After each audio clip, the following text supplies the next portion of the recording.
good governance is quintessential for Pakistan. There has to be serious discussion because ये सारे मसले हल नहीं हो रहे हैं, तो that means कि good governance के लिए कुछ करना पड़ेगा. I think 1972 का सेंसस था, 7 करोड़ मैक्सिमम आबादी थी पाकिस्तान की उस वक्त. तो अगर अब आपकी आबादी 3 से 4 गुना बढ़ गई और वही 4 सूबे हैं, तो we have to see is it serving good governance? And if that good governance requires an administrative reset, then let that be happen. If that good governance requires it changes, then let that be happen. But it has to be done. Pakistan की तरक्की और security के लिए good governance बहुत जरूरी है। अगर good governance के लिए नए सूबों की जरूरत है तो सूबे बनने चाहिए, लेकिन ये सब आईनी और कानूनी तरीके से होना चाहिए।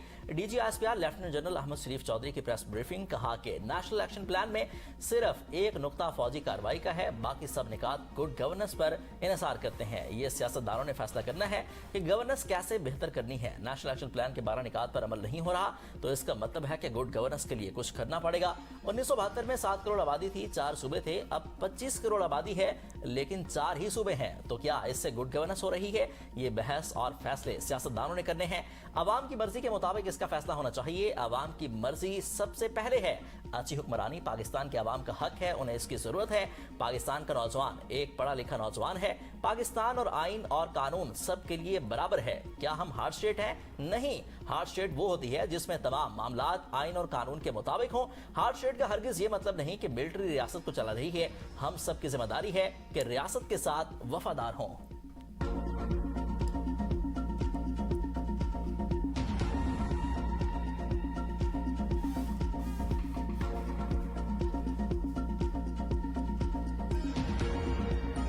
पाकिस्तान और कश्मीर एक दूसरे के अटूट अंग हैं। कश्मीर पाकिस्तान की शरत था, है और रहेगा। तो there is only one voice that comes from Pakistan कि कश्मीर बनेगा Pakistan, and only one voice that comes from Kashmir. Pakistan हमारा है, हम पाकिस्तानी हैं, हम पाकिस्तानी हैं, पाकिस्तान हमारा है। मैं आप सारे, रियासत माँ और बाप की जगह होती है, उसका लाडला तरीन बच्चा कश्मीर है। तुम कौन हो जो कि कहते हो ये काबज फौज है? किसका एजेंडा बोल रहे हो? हम पाकिस्तानी हैं और पाकिस्तान हमारा है, कोई इसके दरमियान नहीं है। पाकिस्तान का सबसे लाडला बच्चा कश्मीर है। वसाइल की बात करें तो सबसे ज्यादा कश्मीर का हिस्सा मिलता है। हुकूक के नाम पर गेम चलाई गई, लेकिन मकासद कुछ और है। डीजी ISPR की प्रेस कॉन्फ्रेंस, कहा गया कि मकबूजा कश्मीर से आने वाले मुहाजिरीन को नुमाइंदगी नहीं देनी चाहिए। अब वारदात थोड़ी बारीक है। आजाद कश्मीर के मामले में फौज का ताल्लुक ही नहीं, आजाद कश्मीर हुकूमत से ताल्लुक है। आजाद कश्मीर के मामलात को आजाद कश्मीर की पुलिस हैंडल कर रही है। तुम कौन हो जो ये कहते हो तुम काबिज फौज हो? ये किसका एजेंडा बोल रहे हो? उनको बुलाना चाहते हो जो मकबूजा कश्मीर में निहत्ते कश्मीरियों का कत्ले आम करते हैं, बच्चियों की इज्जतें पामाल करते हैं। भारत ने 10 लाख के करीब फौज मकबूजा कश्मीर में तैनात कर रखी है।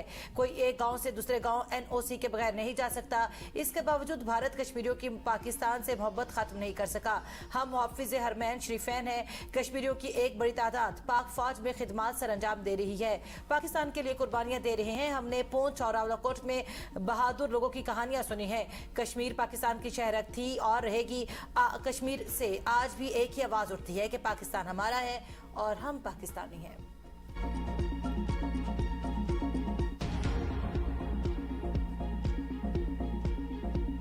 आई थिंक कि वो डेप्लोरेबल है, डिफिकल्ट टू अंडरस्टैंड है, जैसे हम कहेंगे ना, नाकाबिले फहम है। उसकी वजह यह है कि जो शहादत है ना और शहीद, वो पाकिस्तान की अफवाज की रीढ़ की हड्डी है, बैकबोन, वेरी वेरी इंपॉर्टेंट। इसके अराउंड जोन है ना पूरी हमारी फौज का फलसफा शहादत के पीछे आपकी अफवाज, आपकी आर्मी, एयरफोर्स, नेवी खड़ी है। पाक फौज के शहदा रीढ़ की हड्डी हैं। मौलाना फजल रहमान का शहदा से मुतल्लिक बयान काबिल अफसोस, नाकाबिल फहम और भारतीय बयाने से हम महंग है। डीजी ISPR ने कहा कि फौज अपनी जान से बढ़कर कौम को अहमियत देती है। ये कहना दुरुस्त नहीं कि वो सिर्फ तनख्वाह के लिए खिदमत सर अंजाम देते हैं। फौज ने कभी आवाम से लश्कर बनाने की बात नहीं की, बल्कि सिर्फ ये कहा कि दहशतगर्दों को आबादियों में पनाह न दी जाए। सियासतदान अवाम में शऊर पैदा कर दें, ना कि कन्फ्यूजन। मौलाना फजल रहमान का बयान उनकी समझ से बालादर है। शहदा से मुतल्लिक जो बात की गई इससे भारत खुश हुआ। हमने वर्दी बहन कर आज आपके कल के लिए कुर्बान करने की दियत से की है। कारगिल समेत मुख्तलिफ महाजों पर जाने कुर्बान करने वाले फौजी जवानों की कुर्बानियों को सियासी बहस का हिस्सा बनाना मुनासिब नहीं।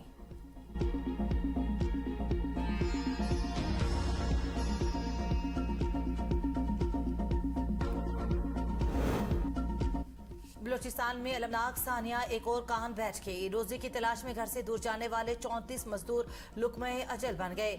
8 की तलाश जारी। ज्यादातर का ताल्लुक खैबर पख्तूनख्वा से था। 11 लाशें अबाई इलाके शांगरा रवाना। कान में 42 मजदूर मौजूद थे। PDMA हुकाम का कहना है कि कान में गैस भर जाने के बायस धमाका हुआ।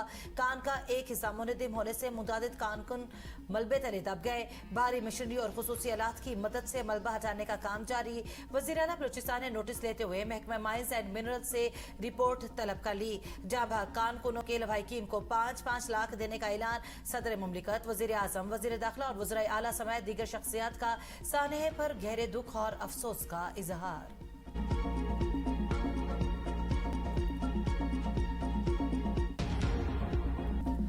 रावलपिंडी इस्लामाबाद में तेज बारिश, सड़कें तालाब का मंजर पेश करने लगी। ट्रैफिक की रवानी मुतासर। इस्लामाबाद जिला इंतजामिया के दावे धरे के धरे रह गए। गौरी टाउन फेज 4-1 एक बार फिर बारिश के पानी में डूब गया। घरों में पानी दाखिल, गलियों में कई फीट पानी जमा। औरतें, बच्चे, बुजुर्ग पानी में फंस गए।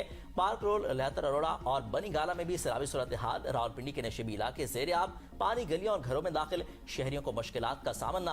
आफंदी कॉलोनी, ढोक काला खान, शकरियाल, फौजी कॉलोनी की गलियों में भी बारिशी पानी दाखिल हुआ। मिसरियार रोड पर फ्रेंड्स कॉलोनी में बच्चा नाले में डूब गया, तलाश जारी। राजा बाजार में भी पानी दुकानों और घरों में दाखिल। बारिश के पेश नजर वासा हाई अलर्ट। लियाकत बाग, कमेटी चौक अंडरपास, मरी रोड और सादकाबाद के नशीबी इलाकों में हैवी मशीनरी तैनात। नललई में पानी की सतह बुलंद, आसपास की आबादियों में पानी की जद में आने का खदशा।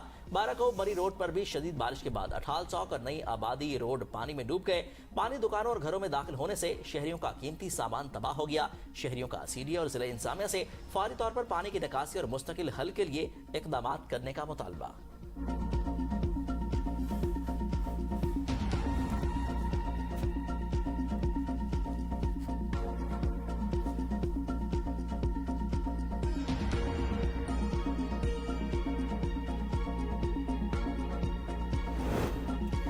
की बात तो बड़े अरसे से हो रही है, मगर मोहसिन नकवी की हिमायत इतनी अहम क्यों? हाइब्रिड निज़ामी सिस्टम में तब्दीली की गारंटी है।